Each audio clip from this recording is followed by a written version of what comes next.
Existe um tratamento para escoliose, o colete 3D, que muita gente já ouviu falar, mas o que as nossas fontes para análise de hoje indicam é algo assim meio contraintuitivo.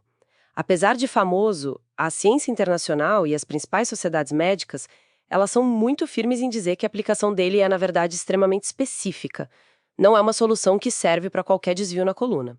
Hoje a gente vai mergulhar nesse material para entender por que essa especificidade toda é tão crucial e o que afinal diferencia a tal escoliose idiopática das outras. É um ponto de partida excelente, porque a nossa discussão vai se basear num conjunto de fontes muito robustas. A gente tem, por exemplo, um documento técnico-científico que compila décadas de pesquisa e diretrizes de entidades que são referência mundial, né?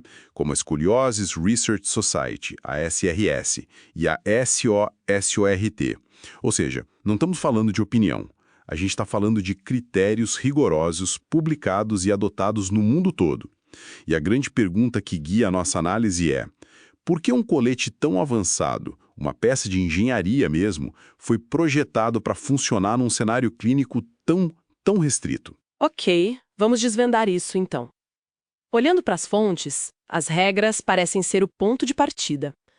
Por que a sociedade científica se daria ao trabalho de criar regras tão rígidas para o uso de um tratamento?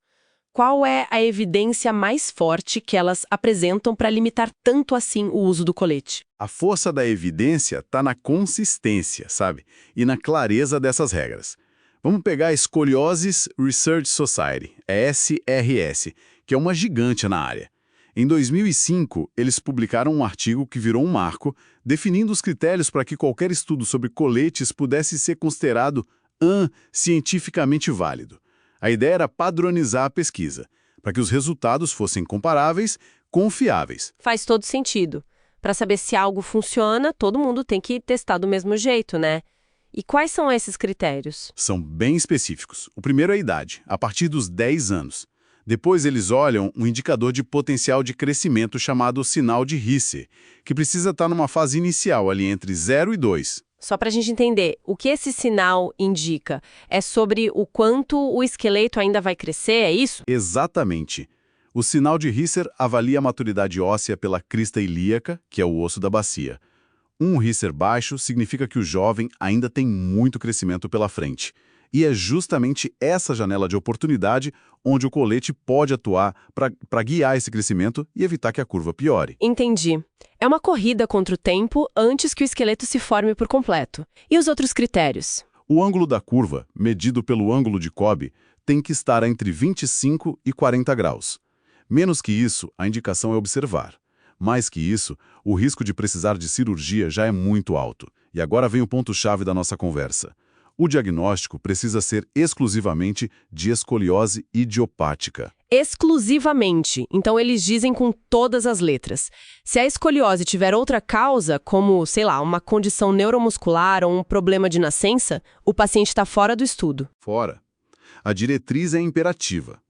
E para provar que isso não é só teoria, os autores dessa publicação revisaram 32 estudos sobre coletes, feitos entre 1970 e 2004. O resultado é impressionante. De 32 estudos, 31.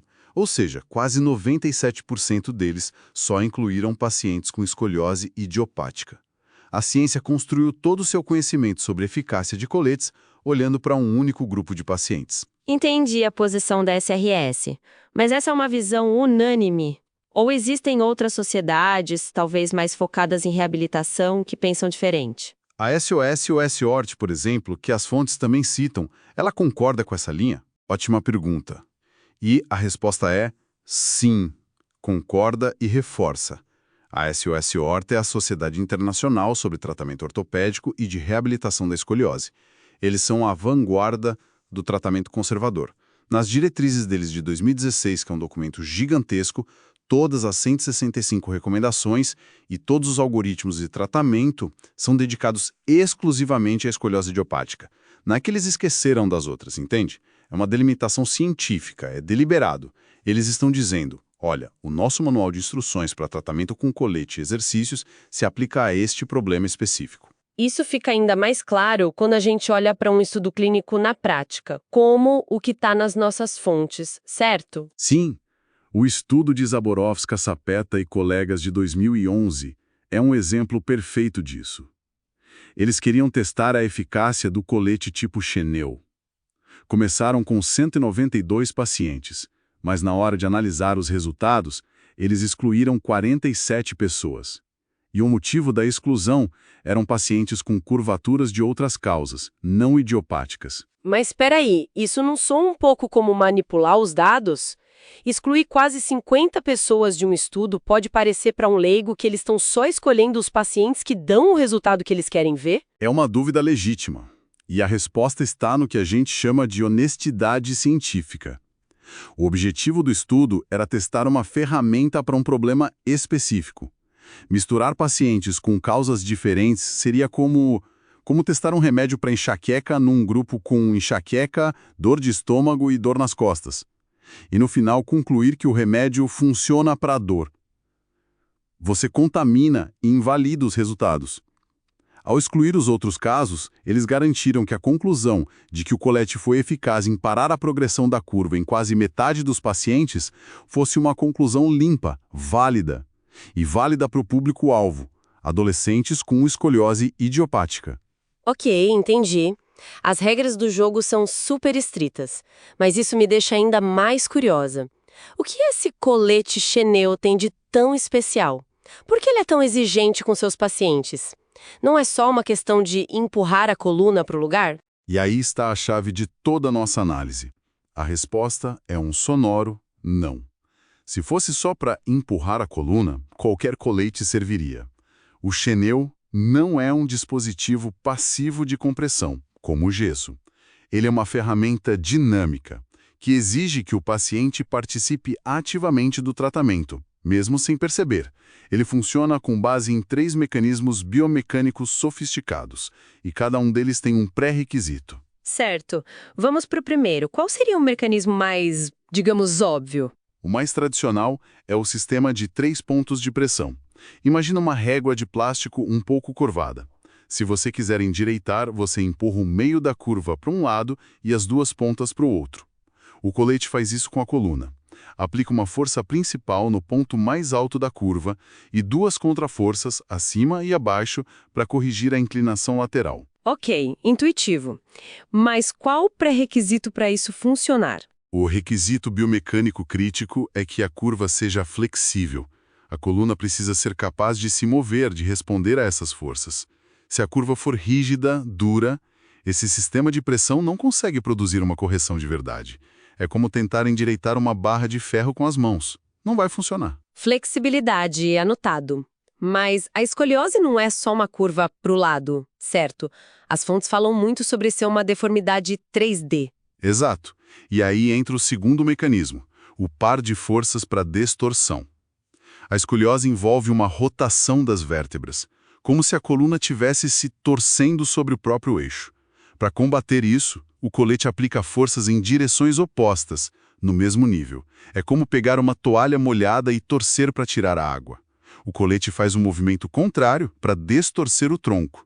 Uma almofada interna empurra as costelas para frente de um lado, enquanto o outro empurra para trás do outro. Uma manobra de desenroscar a coluna. E o que o corpo precisa ter para que isso funcione? O requisito aqui é um controle neuromuscular intacto. O sistema nervoso e os músculos precisam estar funcionando normalmente. O corpo tem que sentir essas forças e reagir, se estabilizando ativamente na nova posição mais corrigida.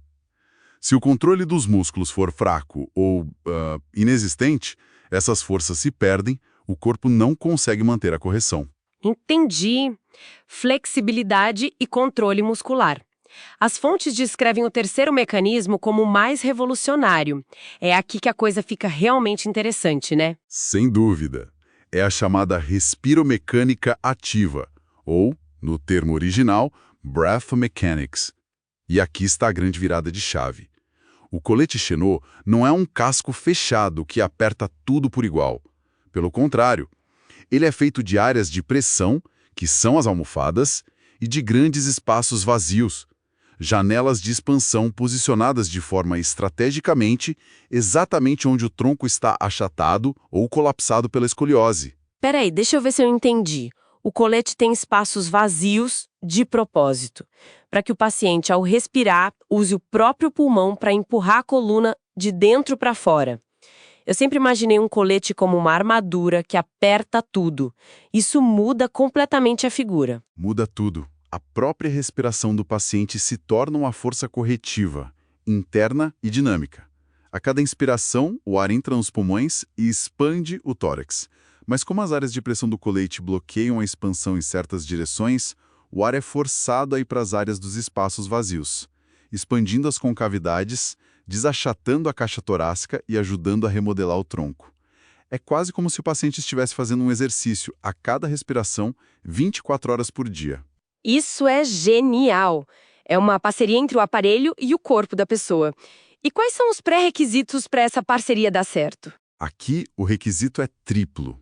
São necessários músculos respiratórios normais, uma capacidade de expansão torácica adequada e, fundamentalmente, controle voluntário. O paciente pode ser ensinado a intensificar esse efeito, respirando de forma direcionada para dentro desses espaços. É por isso que o colete tem uma sinergia tão grande com métodos de exercícios específicos como o Schroff, sabe? Eles se baseiam nos mesmos princípios de autocorreção 3D e respiração direcionada. O colete e os exercícios falam a mesma língua biomecânica. Certo. Então, o que tudo isso significa? Vamos conectar os pontos. Temos esses 3 mecanismos que exigem uma coluna flexível, músculos que funcionam bem e uma respiração ativa. Como isso se choca com as características das outras escolioses, as não idiopáticas? O contraste fica gritante. Vamos pegar a escoliose neuromuscular, causada por condições como paralisia cerebral, distrofia muscular ou atrofia muscular espinhal. A característica principal dessas condições é um desequilíbrio muscular severo, que leva a uma curva longa e progressiva. Com o tempo, essa curva se torna extremamente rígida. Além disso, o controle motor é deficiente e, quase sempre, a função respiratória é comprometida. Ou seja, os 3 pré-requisitos fundamentais que a gente acabou de discutir, flexibilidade, controle motor e respiração ativa, estão completamente ausentes nesses casos. Exatamente. Então, para a escoliose neuromuscular, usar um colete Chenot seria como colocar um aparelho ortodôntico super avançado em alguém que não tem a estrutura óssea da mandíbula para suportá-lo. A ferramenta é sofisticada, mas a matéria-prima não responde. Por isso, o objetivo de um colete nesses casos é totalmente diferente. É paliativo. Serve para dar suporte ao tronco, para que a pessoa consiga ficar sentada, para liberar as mãos, para tentar preservar a função respiratória que ainda resta.